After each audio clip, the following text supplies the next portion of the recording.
Chapter 4 Chapter Summary in which Marinette rises to new heights and Adrien is late to the party. Chapter notes: this chapter is short one hidden meaning. Again, thanks for all the nice comments. Enjoy, sinners. See the end of the chapter for more notes. Chat, come stand by me for a second. Two black boots skidded to a stop at the edge of the sidewalk. Chat swiveled his head towards Ladybug, trying to decipher exactly what emotion was playing across her cryptic face.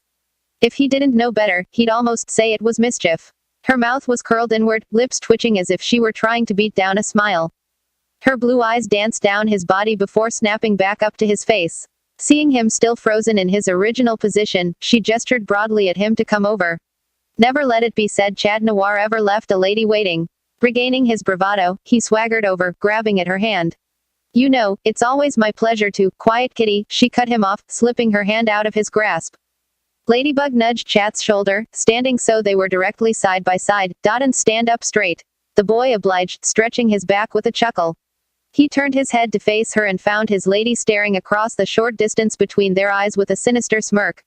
Chat was about to make another jest before he noticed, wait a second. She was staring across at him.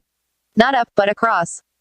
The staunch realization must have shown on his face, because it was at that moment that Ladybug burst out into great peals of laughter. Oh my god, I'm taller than you.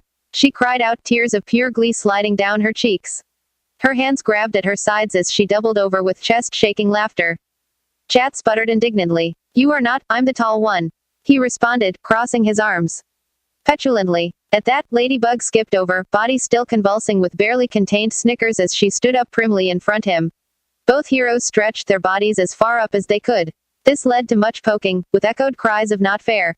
And that's your tiptoes. Before they finally settled into identical, stick-straight postures. And damn it if they weren't eye to eye. At any other moment, Chat would have been ecstatic in this position. Their bodies were inches away, their faces even closer. But there she stood, just as tall as he was and just as cocky as he had ever been. Thinking back over the past few months, Chat had to admit she had been in the midst of a growth spurt. Her change in height must have been gradual, it seemed, as the fact she was now equal in stature to him hit Chat like a moving train. When in the world did this happen? His mind screamed at him. Okay, so maybe we're the same height. He muttered, pouting as her eyes widened in victory. She leapt backwards, fist flying up as she sung out a triumphant tune. But that doesn't make you taller than me. Chat screeched out. Mortified, his hands flew to cover his mouth, Ladybug's celebration stopping short as she turned to him slowly. He didn't think it was possible, but she somehow managed to look even more excited than she had before. Chat Noir, did your voice just crack? She asked incredulously. His face flared up, and suddenly he was glad they took their patrols in the dark of night. Ladybug's smug gaze remained glued on him. She was practically vibrating with joy at this point. Chat made sure to clear his throat before responding, trying to remain cool when all he wanted to do was melt down the storm drain at his feet. My voice does not crack. He replied carefully, his tone falsely low. I'll have you know, a fly just flew down my throat. She huffed out a laugh, shaking her head with sadistic glee. In fact, I'm still very traumatized by the whole ordeal and need to go sleep immediately. Her laughter started up again. I need an escape route, Chat thought desperately. So he did what he always had, flirted his way out. Unless of course you'd like to hold me until I feel better. He suggested with much more confidence than he felt. Her snickers grew louder, and Chat found it diffused his somewhat awkward situation.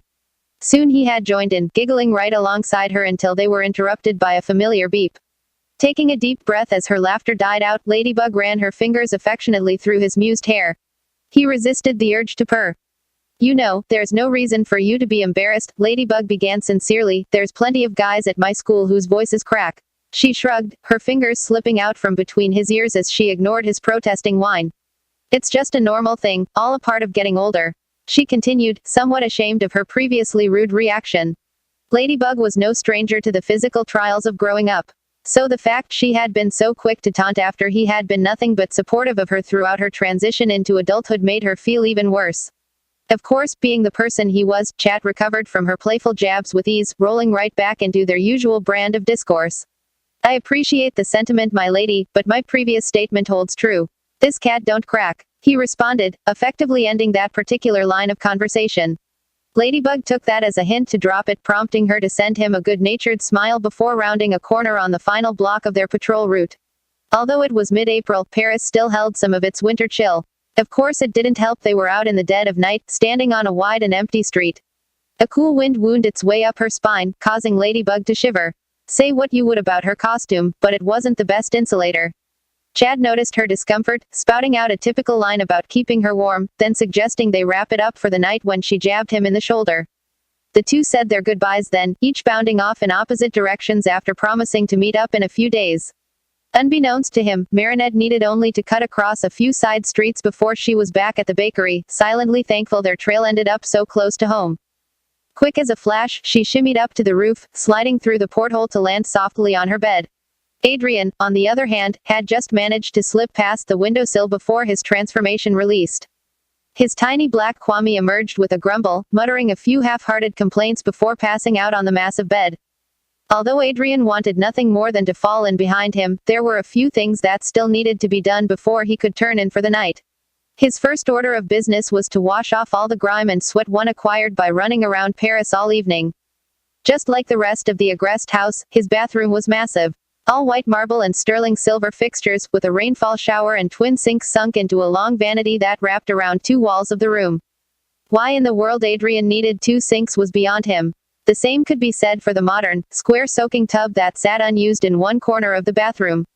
Adrien could count on one hand the number of times he had actually taken a bath, the last being when he was about 12 years old. So naturally he bypassed it, instead walking into the shower stall and turning the faucet almost fully on. Adrien's thoughts wandered once again to Ladybug as he scrubbed at his hair. Not that he made a habit of thinking about her in the shower, he assured himself quickly, dipping his head under the warm jet of water before shaking his clean locks. It just seemed like every day she was bounding ahead of him, diving headfirst into adulthood while he himself stayed young and unchanged. He had always been ahead of the curve. By the time he was 11, Adrien had already undergone some growth spurts, towering over the other kids his age or at least the few he came in contact with. Photographers had sung his praises, exalting his height despite his youth and clamoring to book him for their shoots. Adrien assumed this is why he had gotten so far in the modeling world, he was truly built for the task. Although his last name probably didn't hurt either. When he started attending public school, Adrien had noticed on the first day he was taller than nearly everyone in his class, a fact that had secretly pleased him to no end. Of course, all that had changed in the past few months. One by one, his classmates hit puberty, that natural affliction then seemed to spread like measles among the young teenagers. People seemed to grow inches overnight. All around him waists shrunk, shoulders widened, voices cracked then deepened. Pimples were popped, bras were clasped, and even facial hair had begun to make an appearance. No dude, look, I swear it's right there under my nose. Adrien recalled Nino saying to him just a few days ago. Squinting hard, Adrien had just been able to make out a sparse gathering of dark hair beginning to pattern his friend's upper lip. Before he could comment on it, however, the pair jumped apart at the arrival of a snickering Aaliyah, both boys rushing to explain just why they had been so close only moments before. She had just smirked at them, heading towards the school entrance to meet up with the newly arrived Marinette. Yes, it seems as though Adrien had hit his stride early, now doomed to watch every around him grow and mature as he himself stayed trapped in his perpetual state of youth. Allowing himself to revel in the angst brought on by his age, Adrien turned the shower off suddenly, grabbing a towel to dry his hair gruffly. She's as tall as me, Adrien grumbled again, wrapping the towel around his waist as he approached the vanity. He leaned into the mirror, his nose just inches from the reflective surface. There he was. The same Adrien he had always been. His skin was soft and flawless, thanks to the brutal daily moisturizing regimen he upheld. No traces of acne, but no traces of hair either, he thought glumly, eyes scanning the region around his mouth for a single wayward strand. Adrien turned his head. While some of the guys in his class had developed more defined jawlines, Adrien's profile remained gently curved, cheeks rounded and chin ending in a soft point. He pouted, the expression only seeming to make him look younger. No, for the first time today, Adrien sighed. Leaning back from the counter, he gathered his dirty clothes up, intent on finishing his nightly routine by checking the lady blog. There wasn't much news since he last checked less than 24 hours ago. Just some new fan theories he skimmed before clicking over to the archive section. Laid before him was a chronological timeline of the duo's adventures. Although the photos heavily featured Ladybug, a fact he was more often than not delighted about, there were a precious few that managed to capture them both within the frame. Scrolling to a few months ago, Adrien clicked through every shot Aaliyah had posted between then and now. The change was gradual at first. But then even he had to admit he noticed her growth, Ladybug slowly closing the gap between her and Chat's heights with every passing attack. The latest photo of them together only confirmed her earlier remark. She was, in fact, as tall as he was, perhaps even a hair's width taller. Feeling irrationally put off, he exited the window before flinging himself dramatically into bed. It was all so stupid. Here he was, supermodel Adrien aggressed, feeling inadequate about his looks. The whole situation was trivial, he knew, but that didn't stop the feelings of jealousy and longing that swirled around in the pit of his stomach. He fell into a restless sleep. That night, Adrien dreamt he was still modeling juniors fashion at the age of 25. Chapter end notes. So I kinda maybe started a new ladybug story, so I probably won't be updating as frequently as I have been, but thanks for hanging in there with me. Side note, I've started deleting my own comments after I reply to you guys because I don't want to clog everything up. Just know I'm very grateful and I see everything you guys are saying.